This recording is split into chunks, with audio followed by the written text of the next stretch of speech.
സ്ത്രീകൾ മാന്യമായിട്ട് വസ്ത്രം ധരിച്ചാലേ ഒരു കുഴപ്പവും ഉണ്ടാവത്തില്ല. നിക്ക് ഇതാരാ നിങ്ങളോട് പറഞ്ഞത്?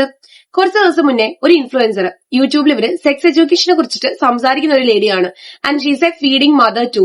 ഒരു അമ്മയാകുമ്പോൾ ഒരു സ്ത്രീയുടെ ശരീരത്തിൽ ഉണ്ടാകുന്ന മാറ്റങ്ങൾ എന്തൊക്കെയാണെന്ന് നമുക്ക് നന്നായിട്ട് അറിയാവുന്നതുമാണ്. ഇതിന്റെ താഴെ വന്നിരിക്കുന്ന വൾഗർ കമന്റ്സ് ഒന്ന് വായിച്ചു നോക്കണം. ഇത്രയും മാന്യന്മാരായിട്ടുള്ള ആൺകുട്ടികൾ എഴുതി വെച്ചിരിക്കുന്ന കമന്റ്സ് ആണ് അതെന്ന് പറയുന്നത്. അത്ര അശ്ലീലമായിട്ടുള്ള പദങ്ങളാണ് അതിന്റെ താഴെ ഉണ്ടായിരുന്നത്.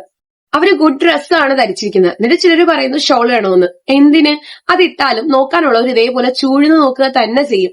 ഒരു പാലൂട്ടുന്ന, ഒരു ചോരക്കുഞ്ഞ് പാലൂട്ടുന്ന ഒരു അമ്മയുടെ ശരീരത്തെ എങ്ങനെയാണ് ഇങ്ങനെ കാമക്കണകളോട് മനുഷ്യർക്ക് കാണാൻ കഴിയുന്നത്? നിങ്ങളൊക്കെ വന്നത് ഒരു അമ്മയുടെ വയറ്റിൽ നിന്നല്ലേ? അവര് നിങ്ങളെ പാലൂട്ടിയല്ലേ വളർത്തിയത്? ആ സമയത്ത് അവർക്കും ഇതേപോലെ മാറ്റങ്ങൾ ഉണ്ടാവുമല്ലോ. ഈ റേപ്പൊക്കെ നടക്കുന്ന സമയത്തെ കൊച്ചു കുട്ടികളെ വരെ പീഡിപ്പിക്കുന്ന മനുഷ്യരുണ്ടല്ലോ, അതൊക്കെ അവരുടെ വസ്ത്രധാരണത്തിന്റെ പ്രശ്നം കൊണ്ടായിരുന്നോ?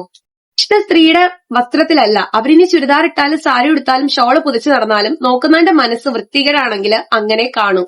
സ്ത്രീകളുടെ വസ്ത്രധാരണം മാത്രം മാറിയിട്ട് കാര്യമില്ല, നമ്മുടെയൊക്കെ മനസ്സിൽ അഴുക്കും കൂടെയാണ് മാറാനുള്ളത്. അമ്മയുടെ ശരീരത്തെ പോലും വിഴുങ്ങുന്ന രീതിയിൽ നോക്കുന്ന ലൈംഗിക ദാരിദ്ര്യം ഉണ്ടല്ലോ, അത് ദയവേത് സോഷ്യൽ മീഡിയയിൽ പ്രകടിപ്പിക്കാതിരിക്കുക.